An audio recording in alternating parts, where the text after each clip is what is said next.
د شر د وسوسو اچونکي نه چپټېدونکی دی. الذي يوسوس في صدور الناس، هغه چې وسوسې اچوي په سینو د انسانانو کې، من الجنة والناس، د پیریانو او د انسانانو نه. الحمدلله د الله په فضل سره د قرآن کریم دا تفسیر مو په څه کم 12 کالو کې پای ته ورسو. زه خپل علم او خپل تقوا او خپل شخصیت او خپل اخلاق د دې وړ نه بولم چې زه د قرآن کریم ترجمې او تفسیر ته کینم، خو بیا هم د الله په موږ باندې خپل فضل کړی، الله په موږ باندې خپل کرم کړی چې موږ ته الله دا وس راکه چې په څه کم 12 کلونو کې مو د قرآن کریم تفسیر او ترجمه وکړه. زه بې علمه یم، په خپل ضعف او بې علمي باندې اقرار کوم. په اکثرو ځایونو کې کیدی شي زه خطا وتیم، یا په تفسیر کې یا په لفظي ترجمه کې یا په خپله د قرآن کریم په لوستلو کې، خو د تضرع او د عاجزي لاسونه خپل رب ته پورته کوم، د خپل رب نه بخښنه غواړم او د خپل رب نه د ثواب غوښتونکی یم چې الله رب العزت یې ما ته پوره راوښي او الله د دې وس او توان راکړي.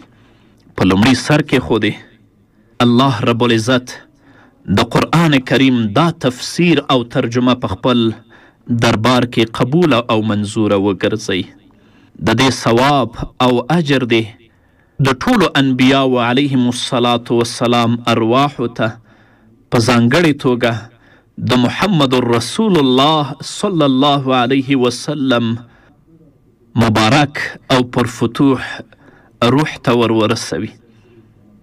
له دې نه وروسته صحابه کرامو ته، تابعینو ته، تبع تابعینو ته، ائمه کرامو ته، په ځانګړې توګه امام اعظم امام ابو حنیفه رحمه الله ته، او د قرآن کریم مفسرینو ته، په ځانګړې توګه هغه مفسرینو ته چې په دې ترجمه او تفسیر کې د هغوی له تفاسیرو څخه ما پوره ګټه اخیستې.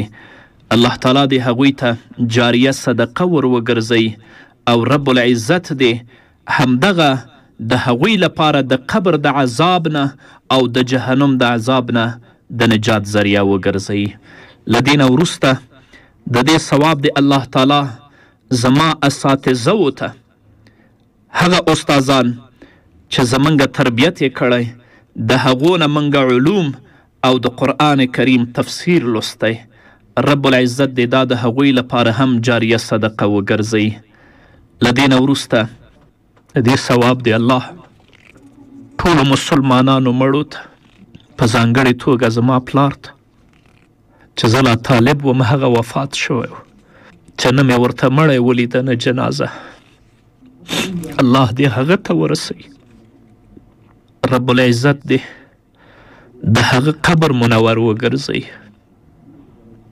زمونږ دا نیک اعمال دی الله زمونږ او د هغوی لپاره جاریه صدقه وګرځوي. بیا زما مورجانې ته چې سخته مریضه ده، په داسې حالت کې ده چې حتی زه ورځم ما نه پیژني، الله دې کامله شفا ورکړي. د ژوند وروستۍ شپې او ورځې دي، رب العزت دې خپل رحم پې وکړي، الله دې ګناهونه ورته معاف کړي، الله دې د قبر د عذاب نه وساتي، رب العزت دې په جنت کې په خپلو تلپاتو نعمتونو باندې ونازي. ان شاء الله د افغانستان ټول اولس مو له دعاګانو نه دی هیر کړی. تاسو ټول که زمونږ ورونه یاستئ، که خویندې یاستئ، مشران یې که کشران یې، الله دې تاسې موږ سره په همدغه ثواب کې شریک وګرځوي. قرآن دې الله زمونږ او ستاسو ټولو لپاره د نجات ذریعه وګرځوي.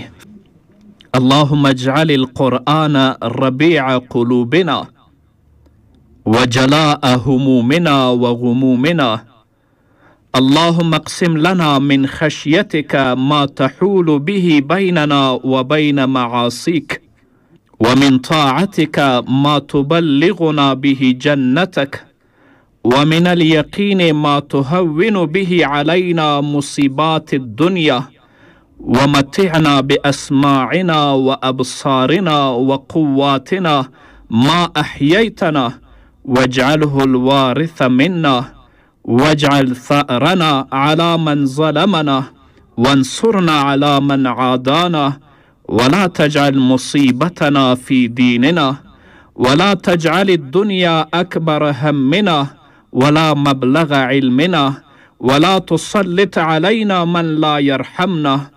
اللهم زدنا ولا تنقصنا، وأكرمنا ولا تهنا، وأعطنا ولا تحرمنا، وآثرنا ولا تؤثر علينا، وأرضنا وأرض عنا. اللهم ربنا آتنا في الدنيا حسنة وفي الآخرة حسنة وقنا عذاب النار. ربنا تقبل منا إنك أنت السميع العليم. ربنا اغفر لنا ولإخواننا الذين سبقونا بالإيمان، ولا تجعل في قلوبنا غلا للذين آمنوا ربنا إنك رؤوف رحيم. ربنا اغفر لنا ذنوبنا وكفر عنا سيئاتنا وتوفنا مع الأبرار. ربنا لا تزغ قلوبنا بعد إذ هديتنا، وهب لنا من لدنك رحمة إنك أنت الوهاب. ربنا لا تؤاخذنا إن نسينا أو أخطأنا. ربنا ولا تحمل علينا إصرا كما حملته على الذين من قبلنا. ربنا ولا تحملنا ما لا طاقة لنا به، واعف عنا واغفر لنا وارحمنا، أنت مولانا فانصرنا على القوم الكافرين. نن د چهارشنبې ورځ ده، 15 د ربیع الثاني ده، 1440 کال، 18 د اقرب، 1400 لومړنی کال، 9 د نومبر 2022 کال. نو الحمدلله تفسیر په خیر سره ختم شه. الله تعالی دې په خپل دربار کې قبول او منظور وګرځي. رب العزت دې زموږ لپاره د نجات ذریعه وګرځي. او په تخنیکی برخه کې چې کومو شته ورونو ما سره په راډیو کې خصوصا د ایډټ په بخش کې همکاري کړې، الله رب العزت دې د دوی ګناهونه معاف کړي، ثواب دې الله دوی ته هم ورسوي، او الله دې دنیوي او اخروي مشکلات ورته حل کړي. نو په آخر کې څه نه لرم، ماته هم دعاګانې کوئ چې الله د نورو خپرونو توفیق راکړي، او الله ماته پکې اخلاص راکړي، او الله په خپل دربار کې قبول و منظور وګرځوي. سبحان ربك رب العزة عما يصفون، وسلام على المرسلين، والحمد لله رب العالمين.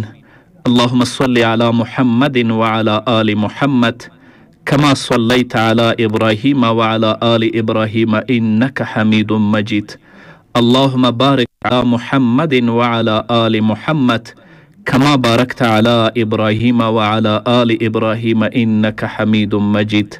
وصل وسلم على جميع الأنبياء والمرسلين، وعلى كل ملائكتك والمقربين، وعلى أهل طاعتك أجمعين برحمتك يا أرحم الراحمين.